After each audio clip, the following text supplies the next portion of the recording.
or the account that you want to run the service as. Now what should happen is I should get presented a dialog that's going to allow me to log in using the credentials for my VSO account. And I'm going to go ahead and do that here real quick. And this has to be someone who is in the groups that we just talked about. I have to have the permissions to be able to add an agent to that pool. And when this is done, I'll be able to go back inside of Visual Studio. So it says everything is running as expected. If I come back here and refresh this guy, we can see that we already have that agent appearing. And as you'll notice, the list of capabilities of this machine are much, much longer than they were before. And I can add my own custom tools here. I could add third-party tools that I need for my particular build. And I would then be able to use this build agent whenever I want to run a build. So those system capabilities, I'm assuming that there's some the agent auto kind of detects what's installed after you install things? It does. There's logic there that can actually walk through, and it looks for things like environment variable that are set. So if I wanted to add Wix, which is a Windows XML installer tool set, I could go and install the tools necessary. I could do one of two things. I could either come here and add the capability manually by simply typing in whatever it is that I want and the value, or I could go inside of the Windows machine, actually add an environment variable called Wix, and it would automatically show up in my system capabilities. Great question. And then what I do with these capabilities is I match them against my build definition. So if we go back again, and let's look very quickly at the anatomy of this guy. And if we go to the general, we have all of these demands. So you'll see VS Test, Visual Studio, and MS Build. And that's going to correlate over here to some of our capabilities of Visual Studios on here, VS Test is on here as well. So that's it. It's pretty simple to set up a build agent, and now I will have much quicker queue times. I will have whatever tools I need available to me, and I can spin up machines in Azure like I did here and just build out my entire app pool. I mean my build pool. So what if I wanted to use build agents on-prem? Would it matter? The process is exactly the same. Very good question. I spin mine up in Azure because they're cheap and they're easy and they're quick, and it's access that I have as an MSDN subscriber. I have access to those VMs and those Azure resources anyway, so I might as well use them. But if I needed to have that machine on premise because it needs to be close to some resources behind my firewall or on my domain, I would simply go through this exact same process on that machine, and then I'd be able to have that be part of my pool as well. So you could have then, you could have one pool that has a mix of on-prem and cloud-based machines. Or absolutely. You could even have a pool that's like, this is the uber-fast SSD 16-core build pool machine thing. Absolutely. Whatever you want to do. And if you wanted to be able to choose based on your build which agent it uses, you could add your own capabilities and put cloud, for example, as a capability, and then put on-prem as another capability, and then use that as a demand on your build. So that you could say, I always want this particular build definition to go to the cloud. So I'm going to put a demand that it use the cloud capability, and then on our agent, we simply say you have a cloud capability, and it'll always use it for you. So you can do a lot of cool stuff with that. A lot of power. So absolutely. Even if you are using Visual Studio Online, that doesn't mean you can't use your own on-prem agents. Absolutely. Do all your builds locally, because I know some people feel happy goodness when they are like, oh, well, my code and all my builds are right here on the LAN, and I'm happy. And so that's one way to do it. That's exactly a way to do it. Very good. All right. Well, I think now we're going to switch to Linux, the open source build agent that we have here.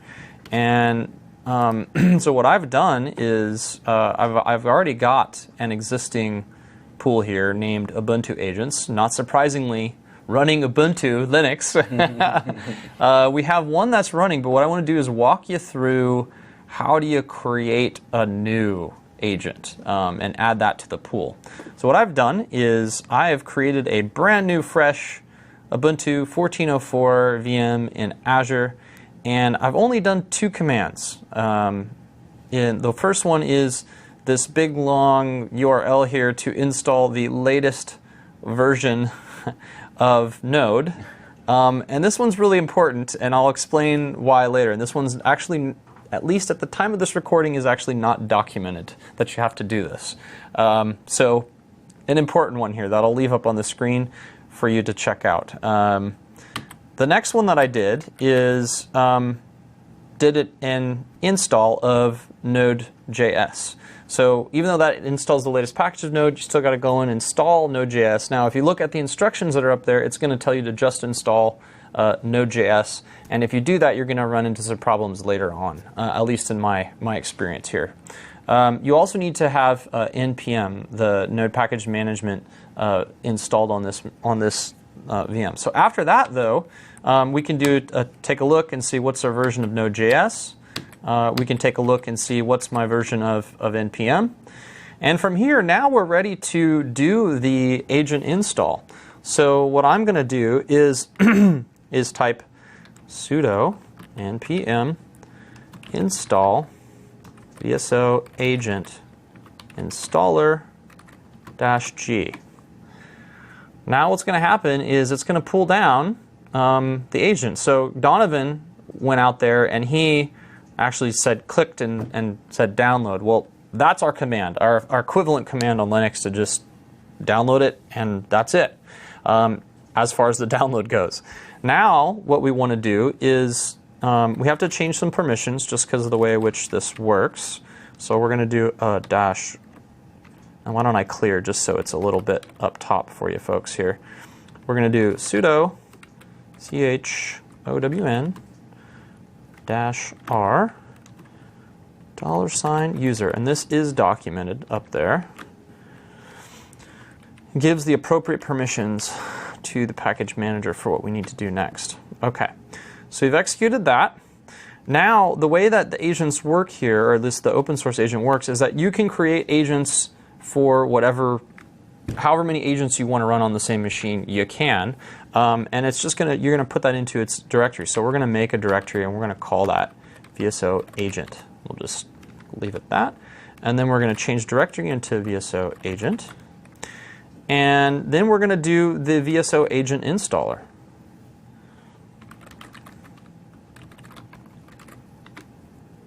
And there we go. So it actually installed the agent into that directory. That's done.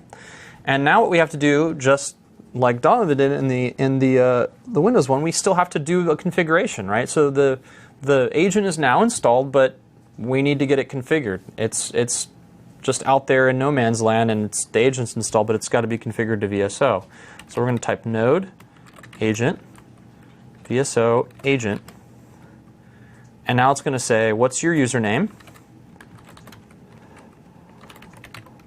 And this is that, per the earlier module, the alternate credential authentication mechanism. So you'd put that secondary username and that password in there. And then I'm going to type in my URL.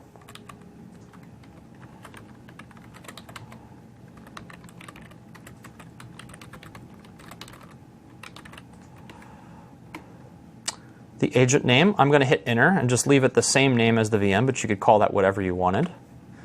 The agent pool name, and I want to make sure I get this right, I'm going to call it Ubuntu Agents.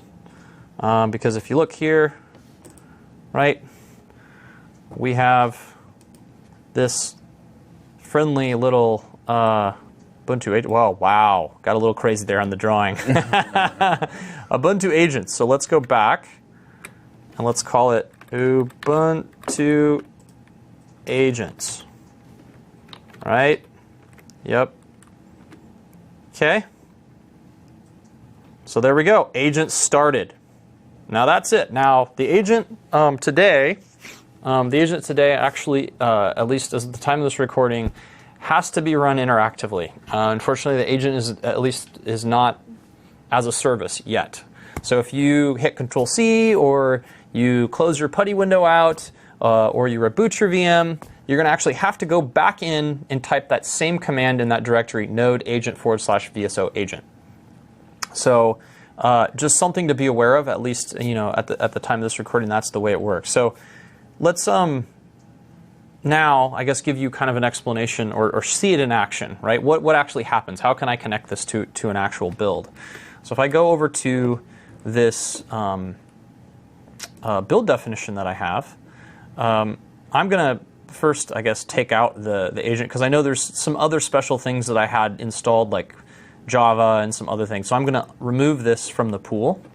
But you can see here, right, that we've actually, that's the one that I just installed. So the 14042 is now green and it's up there. I'm going to take it out of the pool because I don't want this particular build to go there. Again, because I've got Java and a bunch of other stuff installed here to make my build work. So I'm going to then just queue the build.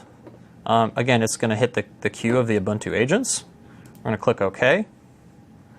And this is now actually running on this guy here. So what you're going to see is this guy pick it up, and it's going to start. See, it's at the very bottom here. Let's see if we can zoom in a little bit. It's running the job build. And so this one's actually executing. This one's sitting there waiting because we removed it from the pool. And if we go back up here, you can see that the tasks are actually running on that VM. So there, we've got Gradle tasks running, building a Java application. This happens to be our Parts Unlimited MRP app. And it's running through there. So as you can see, this is the way to make those things connect up. I've got an existing build that I know completed, so you don't have to wait there for the whole thing to finish. But as you can see, we published artifacts.